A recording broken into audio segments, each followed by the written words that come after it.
طريق الله أحياني من الأحزان أنجاني ويأخذني إلى عفو وفوز بعد خسران طريق الله أحياني من الأحزان أنجاني بسم الله الرحمن الرحيم أصحاب بعد هيلث أند كوكين soo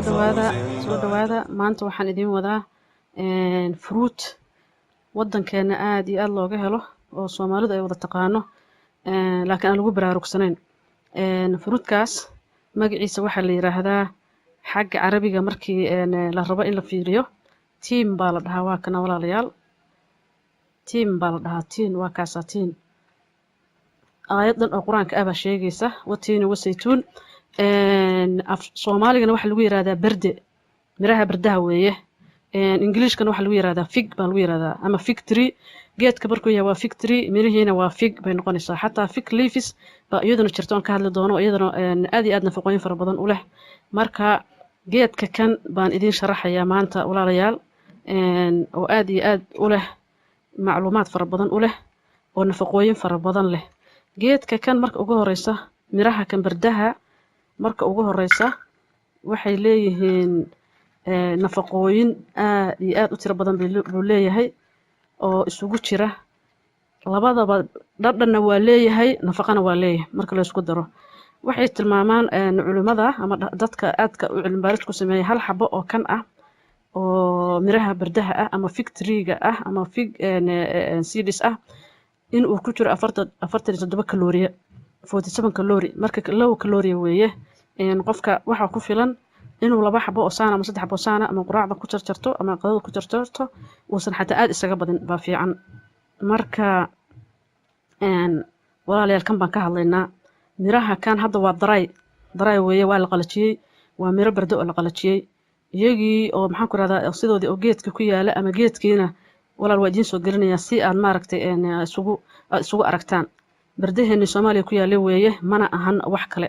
hadii Ilaahay idmo hadii aan kala dhexdiisa aan aad u kala fujino hadaan kala fujiyo dhexdiisa waa kaasa mirihiisa waa kuwa walaal mirihiisa hadaan saa u kala fujiyo dhexdiisa waa kuwa Soomaalidu waxay tiraahdaa miro barde duuduubka lagu liqaa maama Soomaaliyeed weeye waxa loo isticmaalaa waxba lama sheego miro barde duuduubka lagu liqaa daamaqash waa kuwaas waa miro barde kan daray weeye korkiisana saan u egyahay waa kana sheeb ahaantiisa waa kaasa waa miro barde kan waa daray hadda waa la qalajiyay waa mid qalalsan oo aad loo qalajiyay baalka yarka waa lagu keenaa meelaha oo supermarketada iyo baa laga helaa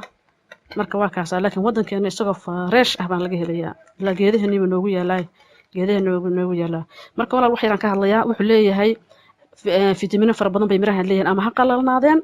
ama geedka laga soo jaro midkii la rabo ha ahaadeen laakiin wuxuu leeyahay nafaqooyin aad iyo aad u fara badan buu leeyahay waxaa kamid ah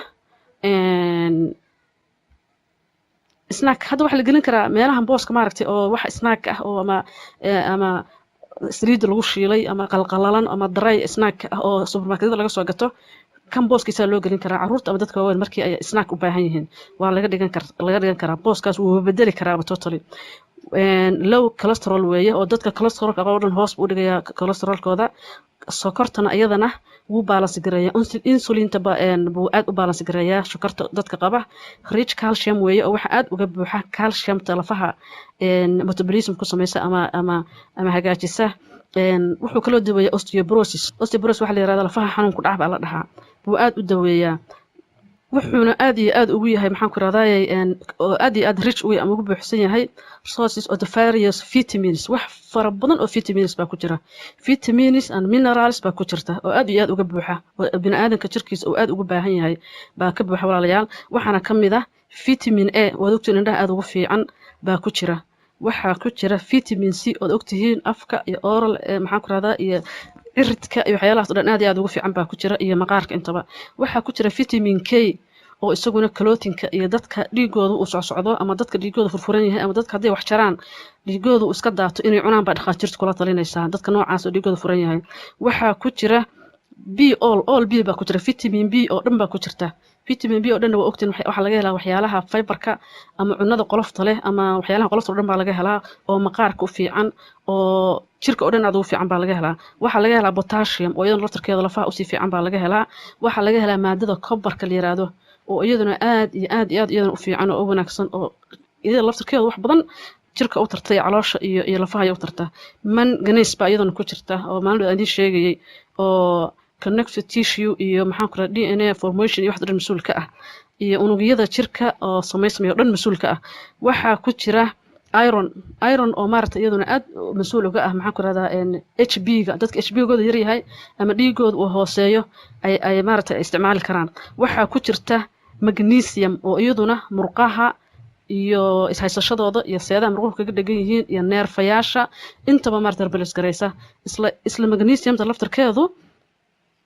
DNA-da way formal gareysaa walaal intaasaan miraha uga baxayna haddii ilahay idmo asxaabta ogbaad cooking waxaan kaloo marka ka hadlayaa caleenta rabaa wax yar inaan ka hadlo caleenta laftarkeeda waxay leedahay waxyaalo fara badan oo vitamins bay leedahay oo nafaqooyin badan bay leedahay caleenta marka sugar replacement way insulinta qofka maartay oo pancreas ama ganaca uu soo daayo bay balance gareysaa liver disease-ka way maxaan ku radaa aad bay ula dirartaa cholesterolka hoos u dhigaa wuxuuna balance gareeyaa ama regular gareeyaa fatiska jirku u baahan yahay buu aad u waxeeyaa toxinskan wuu ka saaraa jirka waxyaalaha antitoxins way bahalkan aad buu jirka uga saaraa caleentu dadka feverka qandhada haysa hoos buu dhigi karaa waa analgesic antibiotic waxa weeyaan qandho jabiye iyo xanuun baabiye labadaba waa lagu dhahaa antiseptic weeye oo sumowga buu maaragtay dadka ka celiya qofka qandhada qaba hadduu caleenta uu qoyan in yar inta soo qaato uu gowska geliyo oo in yar uu calashado aad iyo aad bay maaragtay waxa hoos u dhacaya qofka temperaturekiisa baa hoos u dhacaya feverka dhan qofka waa ka dhacaya oral bacteriyada ama afka cudurrada ku dhaca ama bacteria afka ku dhacdana aad iyo aad bay caleentu iyaduna u hagaajisaa waa antibacteria waa antiviral bacteriadan way daweysaa viruskana way daweysaa mouth washna waa tahay dadka afkooda uro ama ciridka ka xanuunsan ama maxaan ku radaa ilkaha ka jiran caleenta bay soo qaadanayaan in yar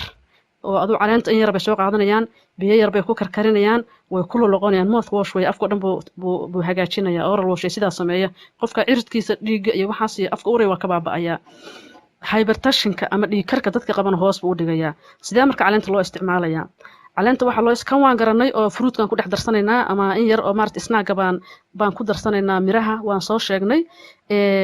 waad jarjaranaysaa adigu maalintii waxaa lagaa rabaa inaan 3 xabo ku quraactay haddii rabtid ama 2 xabo ku jarjartay qadada ama adigu 6 xabo meelahaas ka badsan aad iyo aad buu rich vitamins weeye caleenta soo harta marka caleenta see yeelinaa caleenta marka waxaanu samaynaynaa hal caleen ah ama hal laan caleentiis baan soo qaadanaynaa waxaanu ku karkarinaynaa biyo hal galaas ah oo ku jira digsi ku jira baan ku karkarinaynaa 5 minutes baan karkarinaynaa biyahaasna waa hal galaas waad cabaysaa mooni baad cabaysaa waxaan rabnaa in insulinta markaas qofka ama qofkaas sokortiisu ay hayga tahay inaan ku daweyno qofka mooni buu cabayaa bes intaas ku filan maalinta dhanna intii uu karsaday buu biyo ku darayaa wuu iska cabayaa wuxuu isaga cabayaa as drink biyo ahaan buu isaga cabayaa caleenta iyo mirihiisuba geedka kan wax la soo koobi kara maaha aad iyo aad bay u fiican tahay asxaabta ugbaad health and cooking kusoo dhawaada wax maxaan ku irahdaa aanu soo baarnay oo aan cilmi u leenahay oo aan mar walba idin soo gelino maasha allah kusoo dhawaada maanta intaas yartaan waxaan siri bal asxaabtaada uga faa'iiday baan siri ha ka qarsane soo dhawaada wassalaamu calaykum warahmatullahi wabarakaatuh